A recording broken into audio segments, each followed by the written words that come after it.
미래의 탐험가 여러분, 어떤 것들은 2000년이 지난 후에도 여전히 존재할 수 있습니다. 핀란드는 10만 년 동안 건재하도록 디자인된 지하 핵 저장 시설을 보유하고 있습니다. 단단한 암석을 깎아 만든 거대한 지하 터널 시스템을 상상해 보세요. 핀란드 정부는 미래 세대에 지속적인 관리 부담을 주지 않는 솔루션을 원했어요.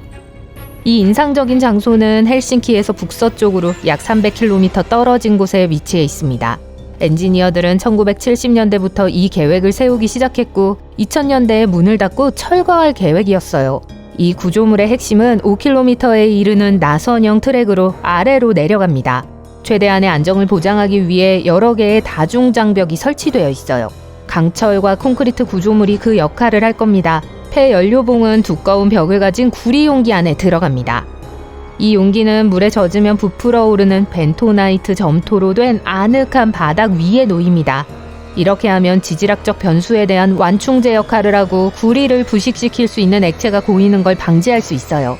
이것은 놀라운 엔지니어링의 업적이며 마치 시간의 시험을 견딜 수 있는 타임캡슐을 만드는 것과 같죠.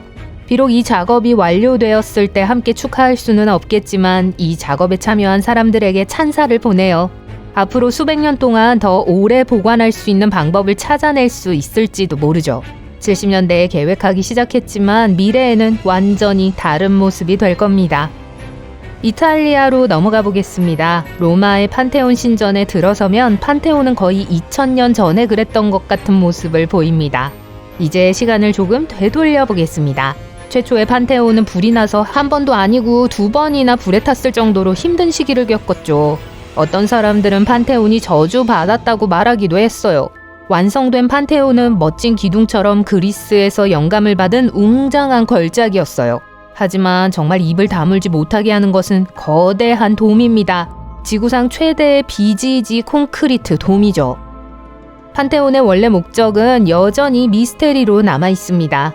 어떤 사람들은 판테온이 로마의 숭배 장소였다고 말하지만 다른 사람들은 황제가 신들과 핫라인을 연결한 곳이라고 생각하기도 합니다.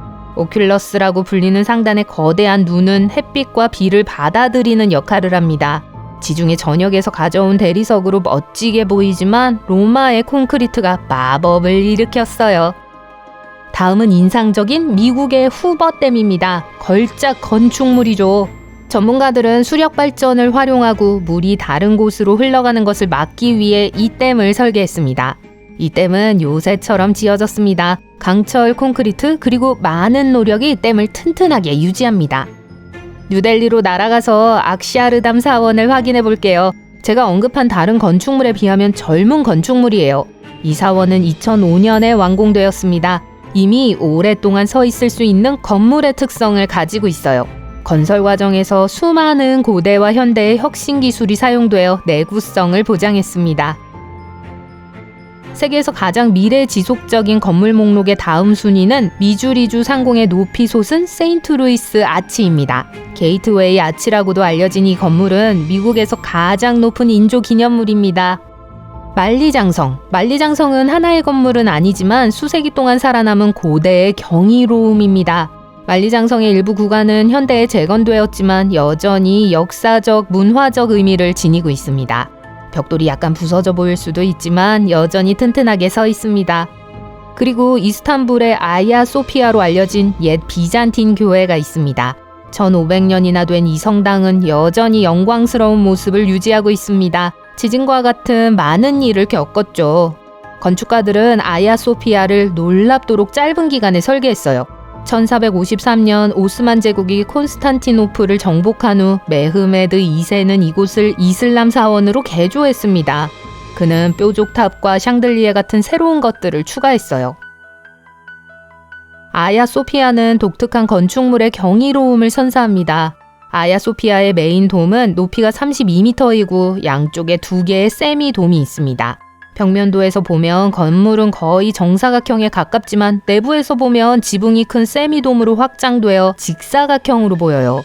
내부는 기둥으로 구분된 3개의 통로가 있으며 위에는 갤러리가 있고 양쪽 끝에는 돔을 지탱하기 위해 커다란 대리석 기둥이 솟아 있습니다.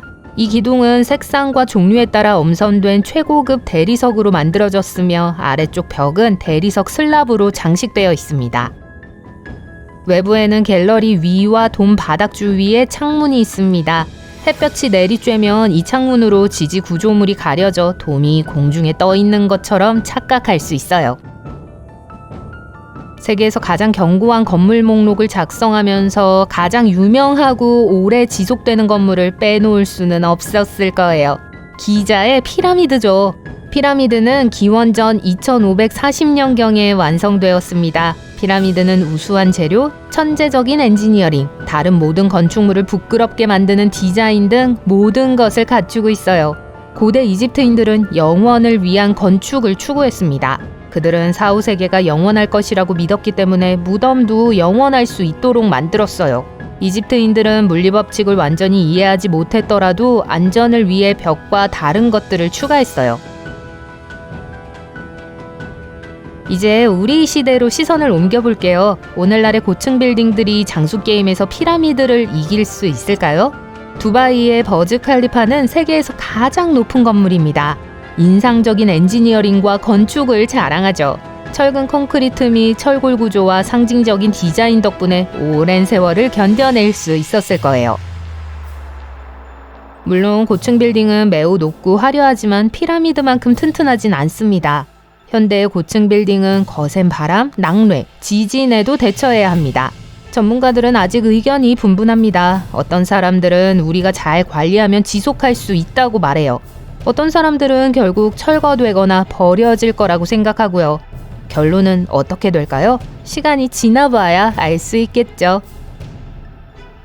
알렉산더 로즈와 그의 팀은 입이 떡 벌어질 정도의 놀라운 일을 하고 있습니다. 연도 시계를 만들고 있어요.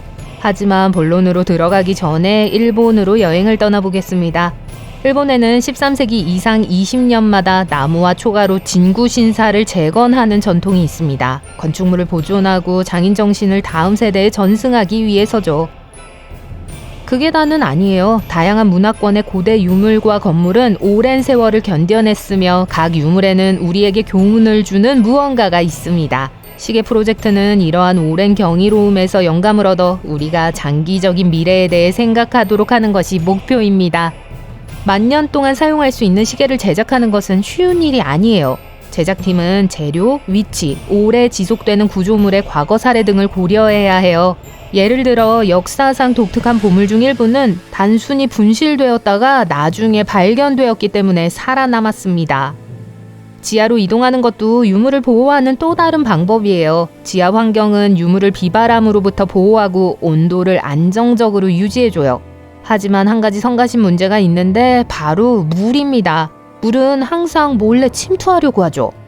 수명에 있어 소재는 매우 중요합니다. 모든 것은 산화로 인해 노화되는데 녹이 쓴다는 의미죠.